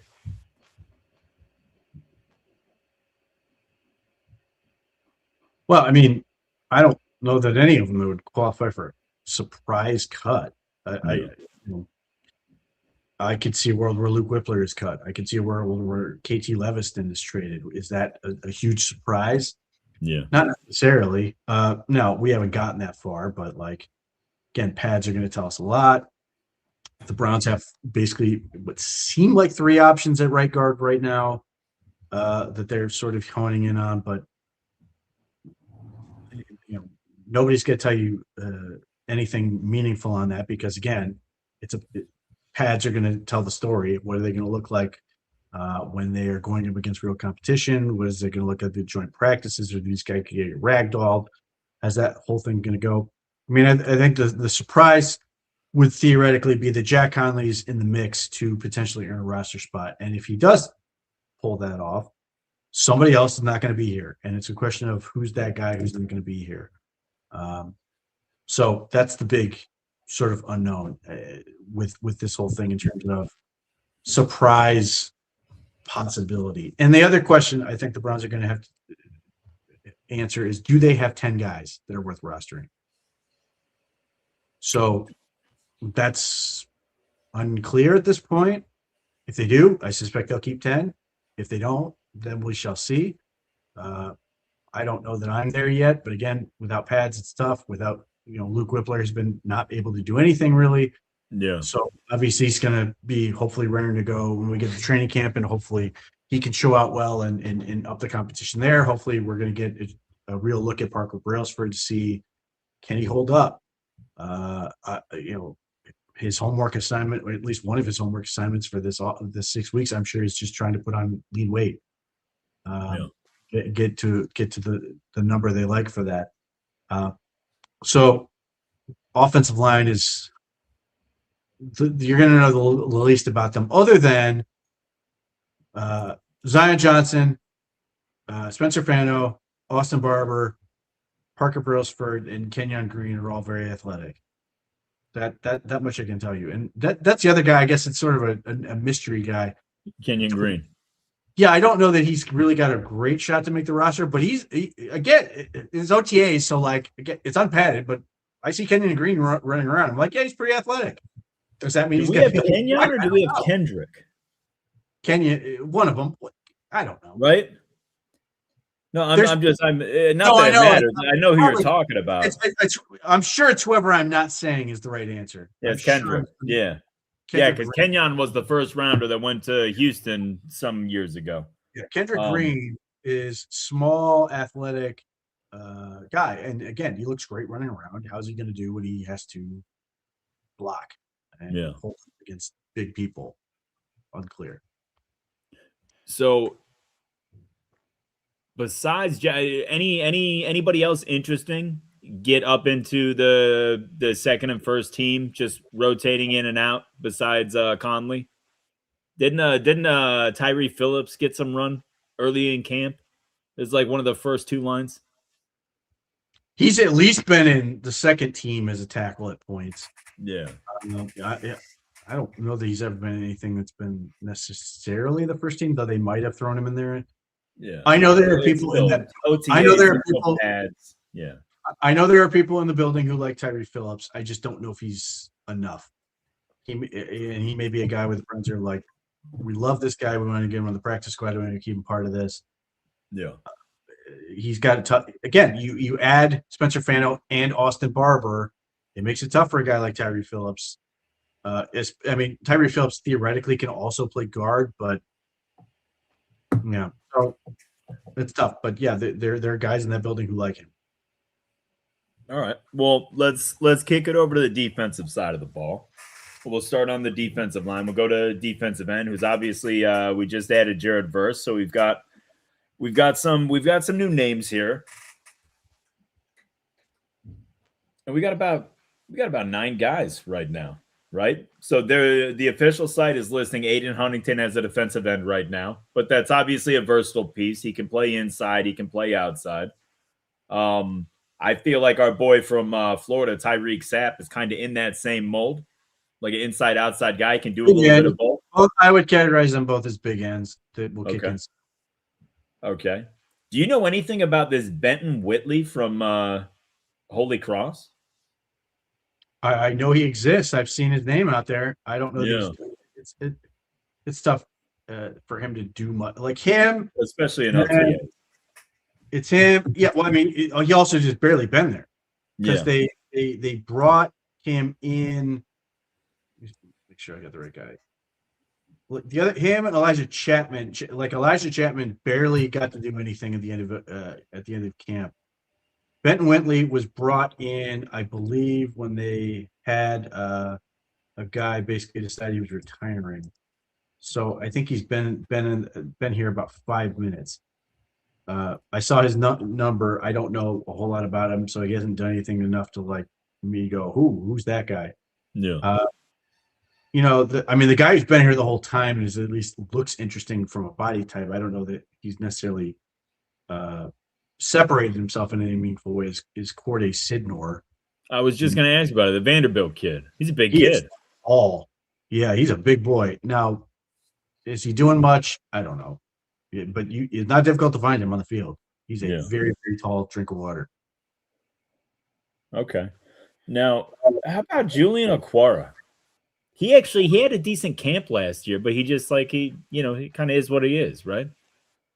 I never understood. People kept saying, "Oh, Julian Okwara is going to make the team," and I kept saying, "No, my dude is going to make the team," and it was never a question to me.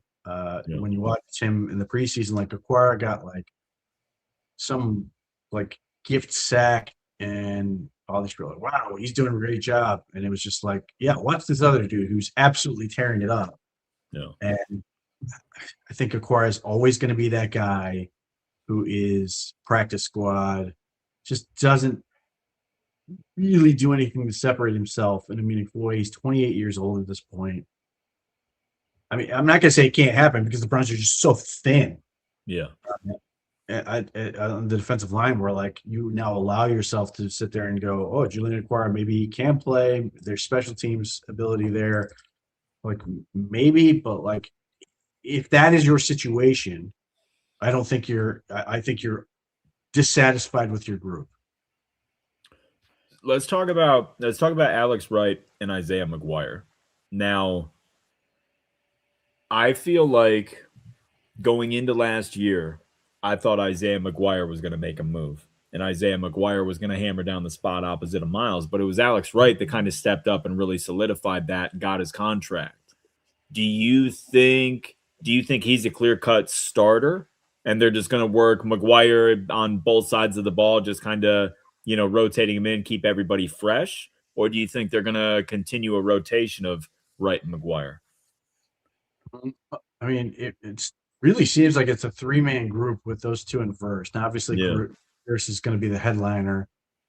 But beyond that, it largely feels the same to me in terms of usage relative to Alex Wright and Isaiah McGuire. I think I'm sure the Browns front office or whoever is sitting there going, man, I hope Alex Wright is able to, or that Isaiah McGuire is sort of able to click into gear as a pass rusher and give us a compelling reason to extend him.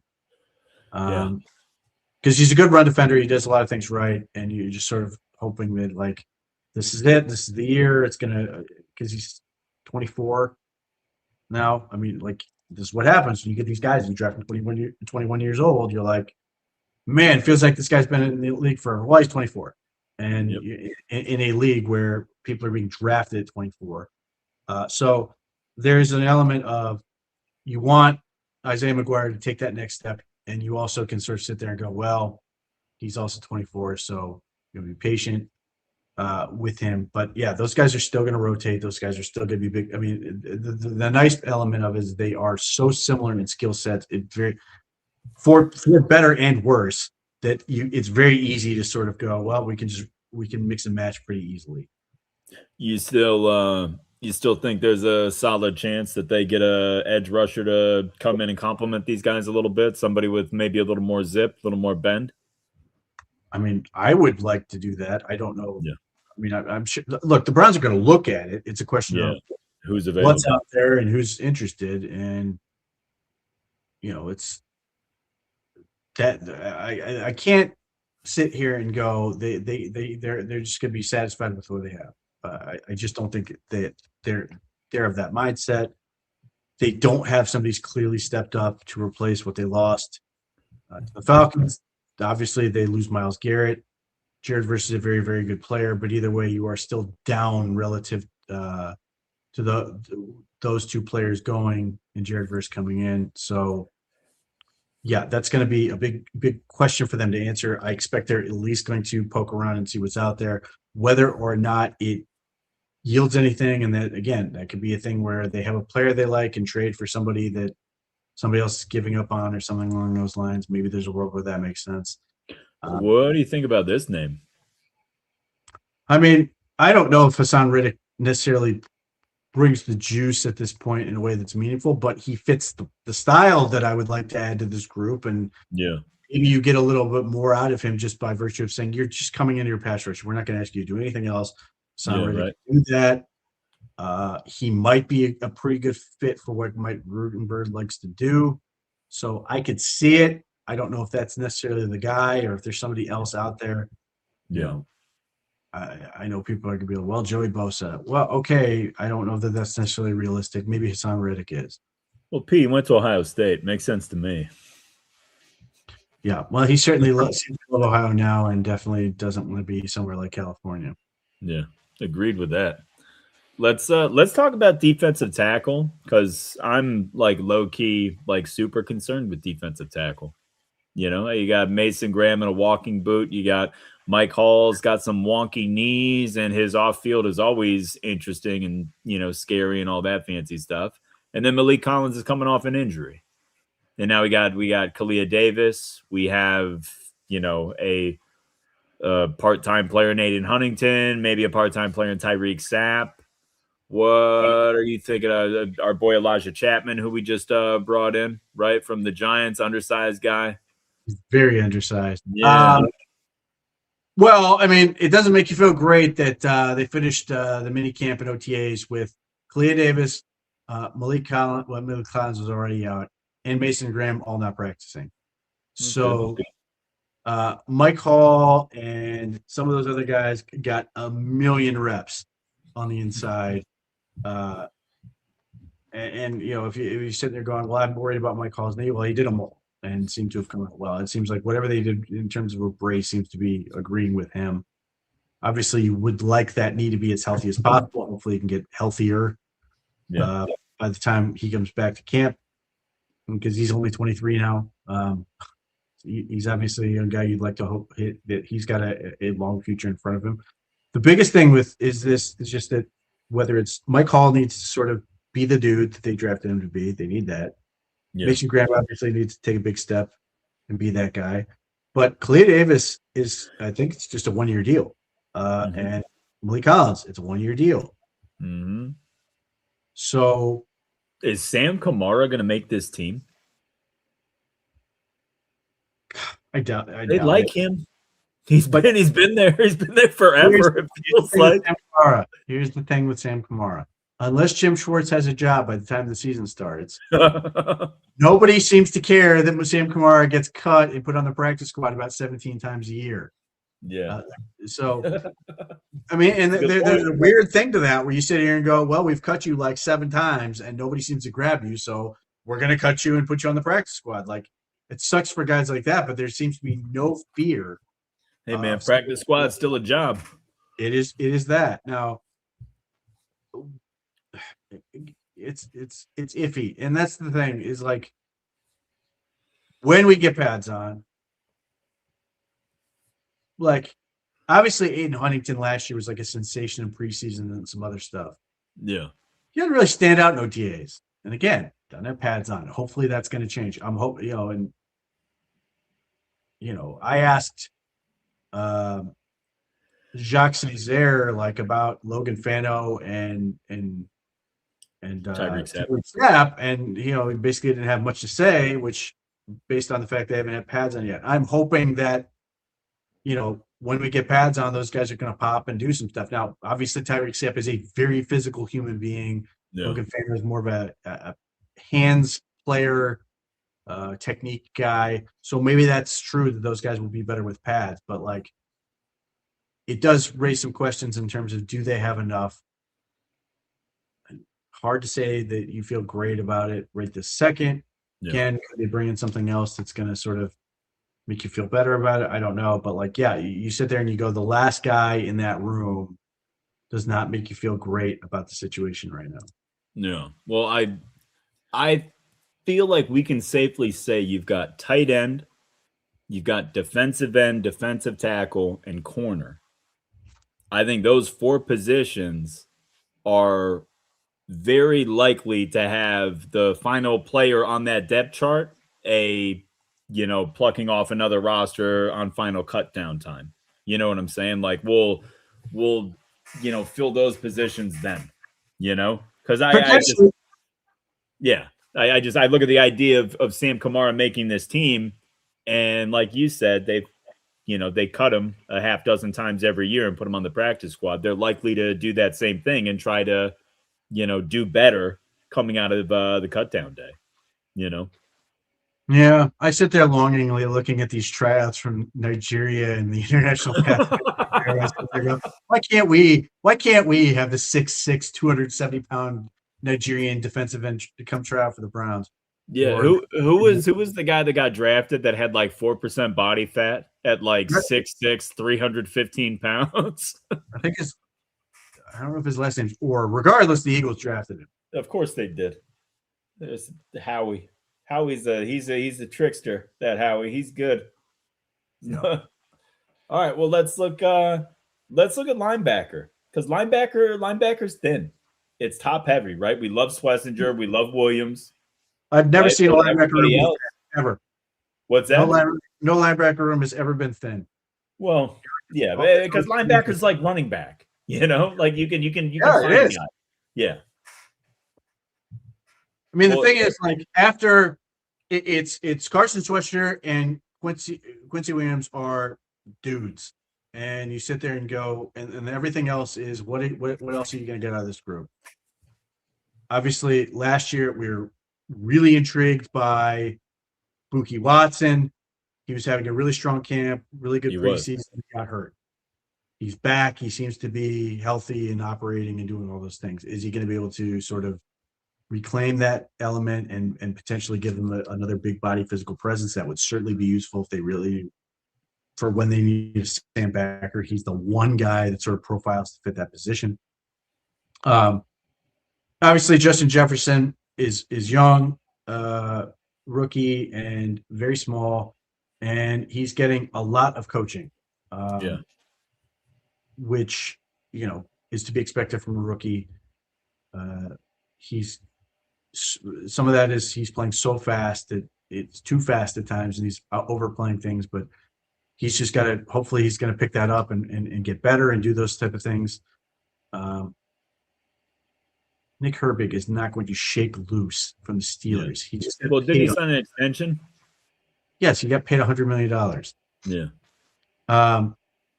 So you get Easton Mascarenas Arnold.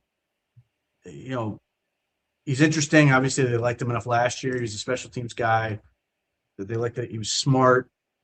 So I'm curious to see if, when we get pads on, can he take another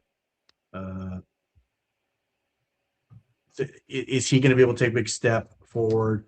Are we going to see anything in terms of what's the kid? The one dude who's Winston Reed.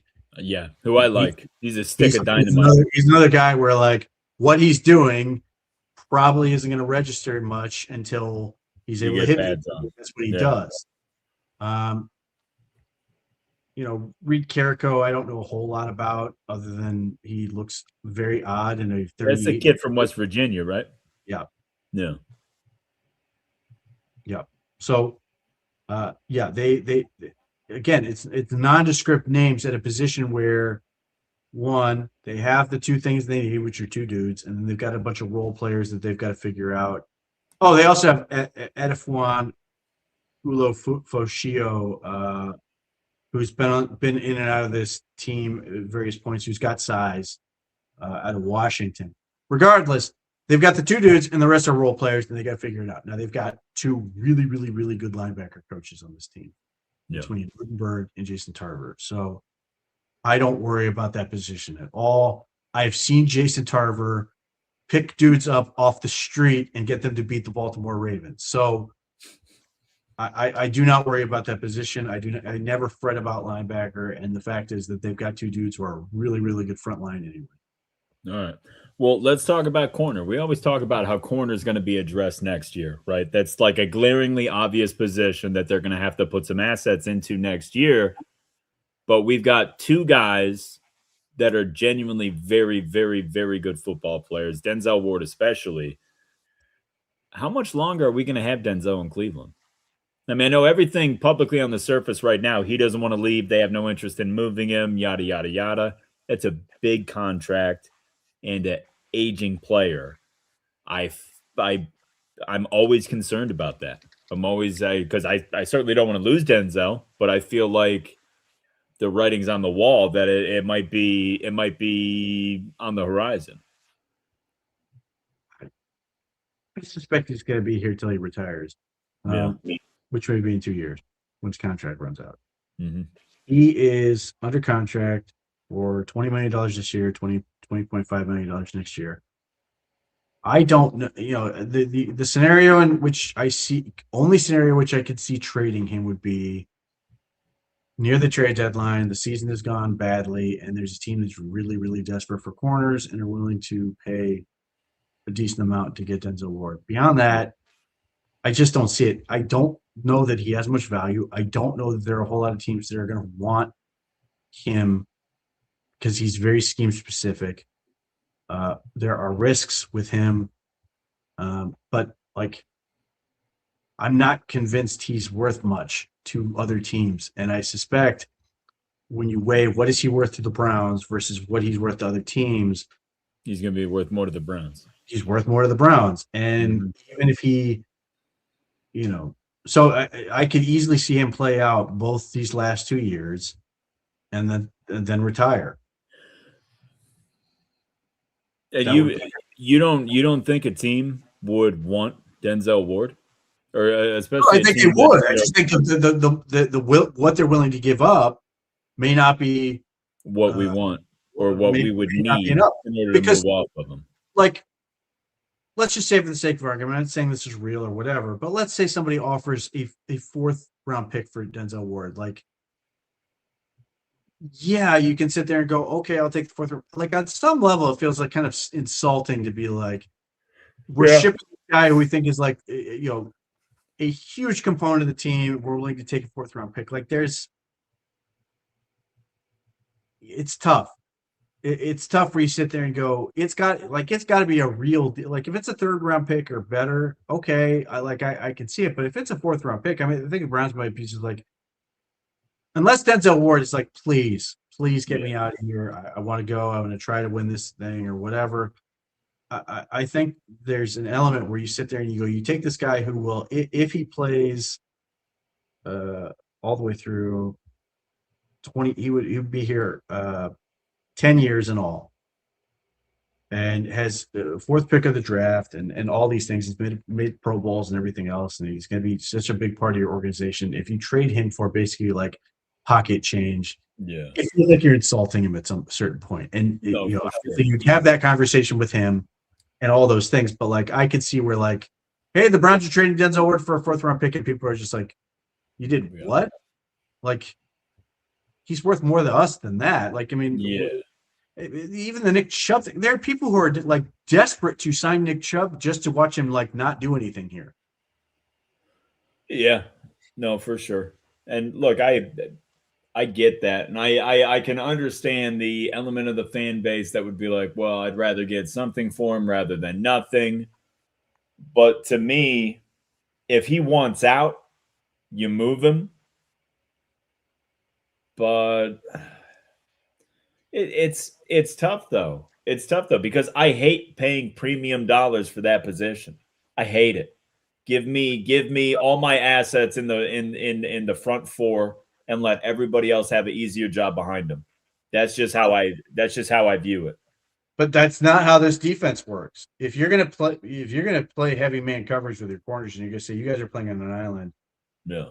you got to pay for it. Like it's either draft, whether that's financially or draft capital wise, you gotta get dudes to do that. If you want to play zone, okay, we can find guys in like on the cheap to fill in and do stuff like what you're getting from the Vikings corners or whatever. But like Yeah, but if you want cast to press and sit here and you go, hey, we need you to shut down Jamar Chase and T Higgins. That's how we are. yeah.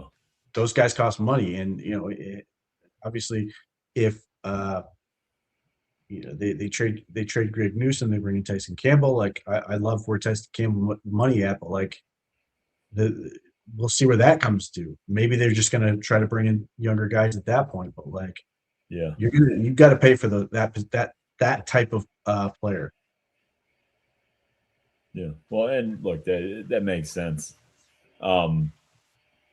And look, I can understand that, maybe the Browns, he's more valuable to the Browns than he would somewhere. Denzel Ward is really, really good. I feel like he absolutely has value. And if they wanted to move him, I mean, obviously it's a slippery slope because he's got a pretty high cap hit. So, the team's going to have the bonus assets to move in, and they're going to have the cap space to sign him and pay him and all that other stuff. But I don't know, man. He's really, really good. I feel like any team with a corner need that, leans a little more to man than zone would be all over Denzel Ward if he were actually on the market. But I feel like I believe that he doesn't want to go though. Like he doesn't strike me as a guy who's going to chase the ring. That's its own thing, but like fewer and fewer teams are playing man. More teams are going to different zone coverages, and so that's the other part of this. How much you really want to give for a primary man coverage guy? How many teams are running stuff where you're sitting there going, yeah, this is what they do. It's like, well, the Eagles do this and the Rams now do this with what they've done, but there aren't a whole lot of teams you're like, yep, you're going to get a whole lot of cover one, cover two man or whatever. And this is what we do. Like so many teams, and obviously the Browns are going to incorporate more zone than they have seemingly. Yeah. Nobody's going to junk it up in a way that the outside guys are still manned, or it's some sort of read coverage. But nevertheless, like the demand for that type of player is not as high as it used to be. So that's also a factor. Okay. Now, just to finish the roster thing, we'll go over safety really, really quick. Obviously, McNeil, Warren now and for the future is going to be a huge part of things. Grant Delpit, last year of his deal, it was widely wondered that he was staging a hold in, but he was hurt, and which is why he wasn't participating in OTAs. This is that's accurate, right? Yeah, he had a hitch in his giddy up where other guys there were jogging to different places, and he was sort of gimping along, walking very slowly. So, it doesn't look. I'm sure he would love to get a deal done and all that, but Holden does not seem to be a part of the equation or anything along those lines. So we'll see. I hope a deal gets done. I hope he gets extended. I think he's a really good player. I think he's worth keeping. But yeah, what about Ronnie Hickman? How you feel about Ronnie? Well, he's on his tender, so we'll see if that goes anywhere beyond that. I thought it was a little bit weird that it took as long as it did for him to sign that, but here we are. Yeah, and they couldn't do something else. But what was the point of that drawn out? Was that negotiations and they were talking about a long-term deal and they just kind of settled? Yeah, I don't know if they basically came to a resolution of basically saying we're not where we want to be, and so I'll sign this and we'll figure it out, or if that was never really a consideration or not. So we'll figure out where they end up on that. But the biggest thing is just getting all three guys on the field and seeing where they line up, because we haven't gotten that yet, and that's such a big question with this. But obviously, if they're going to lean into three safeties, you need 5 active guys every week.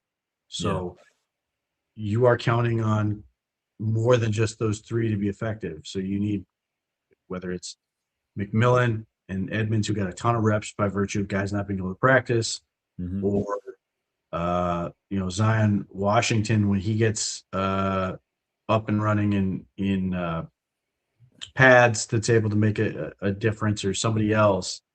They need to find a 5 guys they believe in and can count on. I think they're going to be really good at that position. I think they'll be really happy with it, but nevertheless, they've got that to iron out. Do you like the idea of trying to extend Ronnie Hickman and keeping him in the fold, or do you ultimately think we can do better as the third part of that rotation? Well, so much of it depends on what the thought process is. Yeah. Are we saying Ronnie Hickman is a free safety? Are we saying he's the third safety? Are we saying he's something else? Well, I would have to assume that if we negotiate an extension, it's going to be as a third safety, right? I mean, maybe he wouldn't want to commit to that, and he would want to hit the market first and kind of gauge what his worth would be before settling for a third safety role. But I can't imagine that we're going to draft McNeil Warren and then extend Grant Delpit and be like, okay, Ronnie, you're the free safety, and we'll just rotate the other two. The dude from the Texans is making $13.5 million to do that role. So I mean, like Petrie? Yeah. Yeah. He's got $39 million extension. So like if you hit that guy, it's really important. My question is proof of concept. Are they saying that Grant Delpit and Ronnie Hickman are going to split the field? They're going to put McNeil Warren as that third guy. If they are, I'd like to see it. And if they are sitting there going, everybody's got to do everything, I'd like to see that too. So I guess I would like to see more visual evidence of believing there's a reason to extend Hickman, unless the deal is so cheap that they sit there and go, well, he's willing to sign for a really under the market deal to secure his spot. Okay, like that's at least interesting, but I don't think that's going to happen. So I want to see what it looks like before I get caught up into signing up for it, because if it doesn't work, then I'm more inclined to let Hickman walk and bring it and then go get somebody else to fill that role. But I'm certainly not ruling anything out, but I'd like, there's just very little for me to go on that goes, yes, we should absolutely sign up for this. No. Well, I mean, look, we know that we're on summer break and we just got out of OTAs. We know OTAs don't show us a ton, and look, this is all going to flesh itself out when the rubber meets the road, man. We're going to get to camp. We're going to slap the pads on. You're going to start seeing hitting. We're going to get the joint practices with the Bills. This is all going to get worked out. Pete Smith, always good, homie. Wonderful show as usual. Thank you guys so much for sticking with us. Thank you in the chat. Jeffrey Champion, Phil. I know I'm going to be missing names, guys. I'm so sorry. We appreciate the interaction. We appreciate the questions. We appreciate you guys sticking with us. Be sure to check out OBR.com. I know that Pete and Lane have been hammering the insider forums with a lot of OTA talk, a lot of quarterback stuff. Pete's got a great article out right now. Lane's got some stuff coming up this week. Be sure to get to the forums. Be sure to check out OBR.com. It is the best time of year to do it, boys.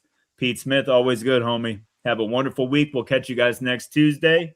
And go Browns.